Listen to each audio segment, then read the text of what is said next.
আসসালামু আলাইকুম প্রিয় শিক্ষার্থীরা, আশা করি তোমরা সবাই ভালো আছো। আজকে আমি তোমাদের গণিতের যে খুঁটিনাটি সমস্যাগুলো রয়েছে সে অঙ্কগুলোর সমাধান দেব।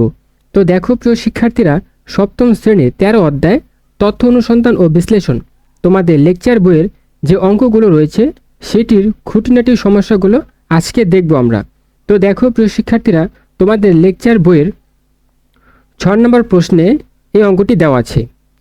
তো দেখো কি বলা আছে, সপ্তম শ্রেণীতে অধ্যয়নরত 30 জন শিক্ষার্থীর বার্ষিক পরীক্ষার গণিত বিষয়ে প্রাপ্ত নম্বরগুলো নিম্নরূপ। তো দেখো প্রিয় শিক্ষার্থীরা, এই নিচে 30 জন শিক্ষার্থীর বার্ষিক পরীক্ষার গণিতের প্রাপ্ত নম্বরগুলো এখানে এলোমেলোভাবে দেওয়া আছে, ঠিক আছে। আর নিচে দেখো একটি প্রশ্ন দেওয়া আছে, প্রদত্ত উপাত্তের শ্রেণী সংখ্যা নির্ণয় করো। তো আমাদের এই শ্রেণী সংখ্যা নির্ণয় করতে হবে।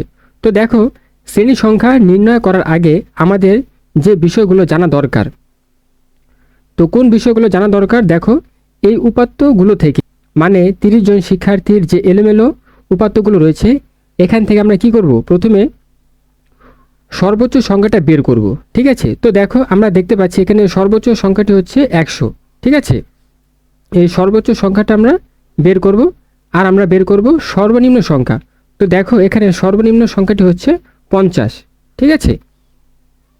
আচ্ছা, এরপরে দেখো আমরা কি করব, আমরা পরিসর বের করব। তো দেখো পরিসরের সূত্র হচ্ছে সর্বোচ্চ সংখ্যা বিয়োগ সর্বনিম্ন সংখ্যা যোগ 1।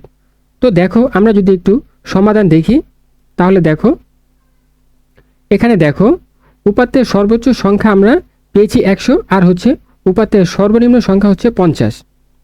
আচ্ছা দেখো, আমাদের পরিসরটা আমাদের জানতে হবে। তো পরিসরের সূত্র হচ্ছে সর্বোচ্চ সংখ্যা বিয়োগ সর্বনিম্ন সংখ্যা যোগ 1।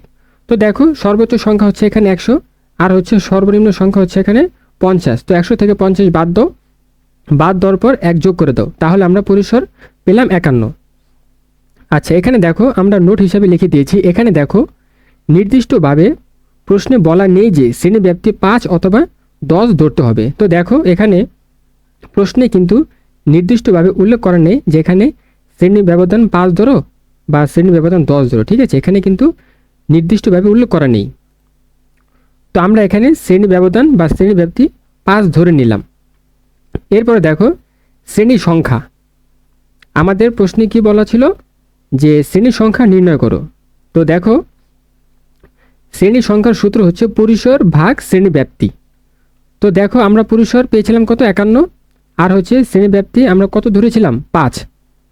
তো এখন এই যে উপরে আমরা 51 বসিয়ে দিলাম, আর নিচে শ্রেণী ব্যাপ্তির ঘরে আমরা 5 বসিয়ে দিলাম। তো এখন ভাগ করো, ভাগ করলে কত পাবে, 10.2, যা পূর্ণ সংখ্যায় রূপান্তর করলে হবে 11।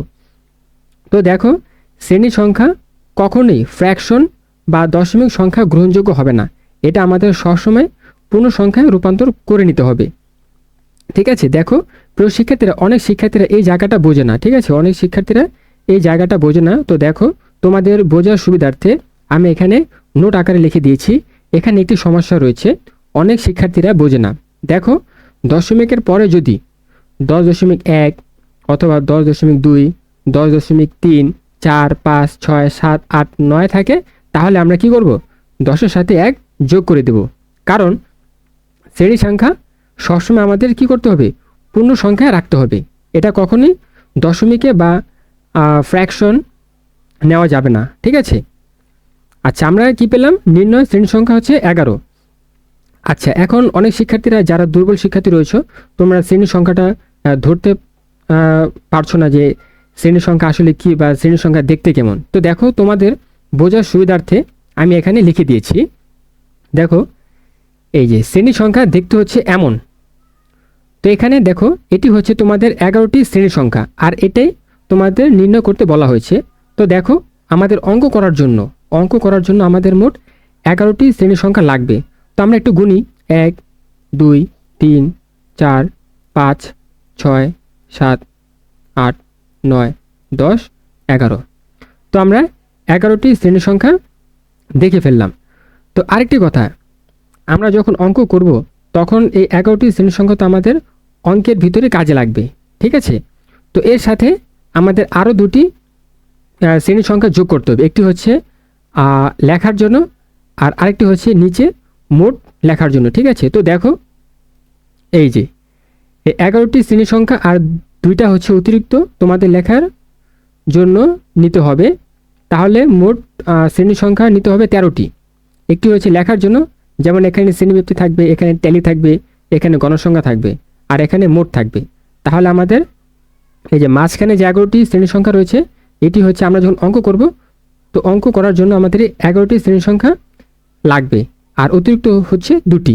ঠিক আছে, তো আশা করি প্রিয় শিক্ষার্থীরা তোমরা এই অঙ্কটি বুঝতে পেরেছো। তো এই অঙ্কটি তোমাদের ক্লাস 6, 7, 8, 9, 10, ঠিক আছে, সবার জন্যই। তো এগুলো ষষ্ঠ, সপ্তম, অষ্টম, নবম শ্রেণীতে কাজে লাগবে। তো প্রিয় শিক্ষার্থীরা আশা করি তোমরা এই অঙ্কটি বুঝতে পেরেছো। আর যদি কোনো সমস্যা থাকে তাহলে আমাকে কমেন্ট বক্সে কমেন্ট করে জানাবে, আমি অ্যান্সার দেওয়ার চেষ্টা করব। তো ভিডিওটি যদি তোমাদের ভালো লেগে থাকে তাহলে অবশ্যই এবি লেকচার্স এডুকেশন চ্যানেলটি সাবস্ক্রাইব করে পাশে থাকবে। আজ এই পর্যন্তই, দেখা হচ্ছে পরের ভিডিওতে। আল্লাহ হাফেজ।